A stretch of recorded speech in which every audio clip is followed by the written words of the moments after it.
Hey everyone, welcome back to Corporate Decoder. Today we're diving into Vertiv Holdings' latest Form 8K filing, and let me tell you, it's got more twist than a pretzel. Get ready to decode who got the thumbs up and who, well, maybe needs a new strategy. Before we start, if you appreciate getting straight insights from corporate documents, make sure you're subscribed. We also have a Discord community linked in the description below. Come discuss the filings with us. So, what's the big deal with this filing? It's all about the results of Vertiv's annual meeting, basically a report card on how the company's leadership and key proposals fared with the shareholders. We're talking director elections, executive pay, and the auditor's stamp of approval. Did everyone play nice, or were there some surprises? Let's find out. First, let's clarify what an 8K filing is. Companies use these forms to report major happenings that could matter to investors. Think of it as a corporate news flash. This particular 8K tells us what went down at Vertiv's annual meeting of stockholders on June 18, 2025. At the meeting, a whopping 83.46% of shares were represented, meaning shareholders showed up, virtually, of course. This is important because it confirms that the meeting was legitimate and that enough people were involved to make the decisions valid. The first big item was electing directors to Vertiv's board. These are the people who steer the ship, so their election is kind of a big deal. Shareholders voted on 10 nominees, each to serve a one-year term until the next annual meeting.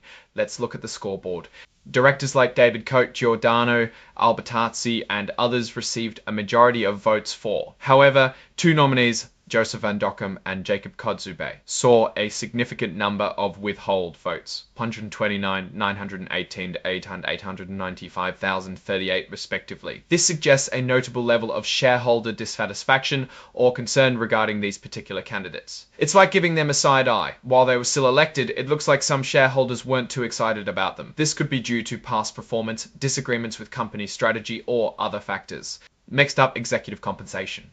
This is where shareholders get to weigh in on whether the company's top dogs are getting paid too much, too little, or just right. It's important to note that this vote is advisory, meaning the board isn't obligated to act on it, but it's definitely a temperature check on investor sentiment. The say on pay vote wasn't a total slam dunk.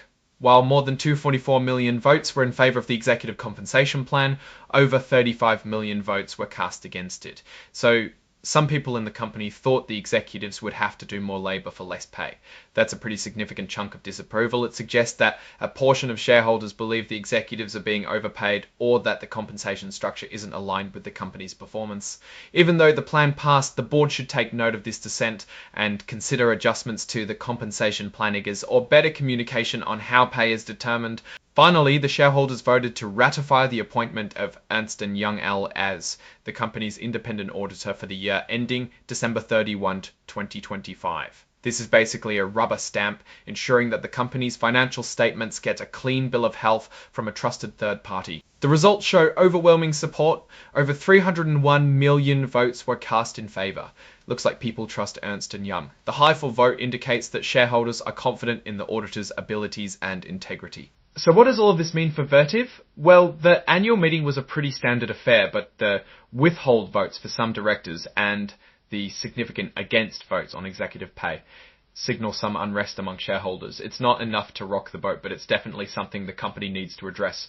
Are the directors underperforming? Do the shareholders think the executive suite is a bit too gilded? These are questions Vertiv needs to answer to keep its investors happy.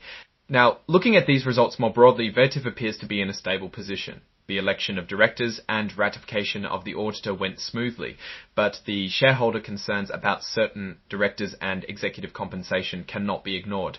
It looks like they have built a solid foundation. Now investors are pushing for better execution. Vertiv needs to listen carefully to these concerns and make adjustments to improve shareholder confidence. Alright, that's our breakdown of Vertiv's latest filing. What's your take on these numbers and what they signal for the company's future? Drop your thoughts in the comments. If this analysis was valuable, hitting that like button really helps, and subscribe for more deep dives. Don't forget to check out the Discord in the description. Thanks for watching. See you next time.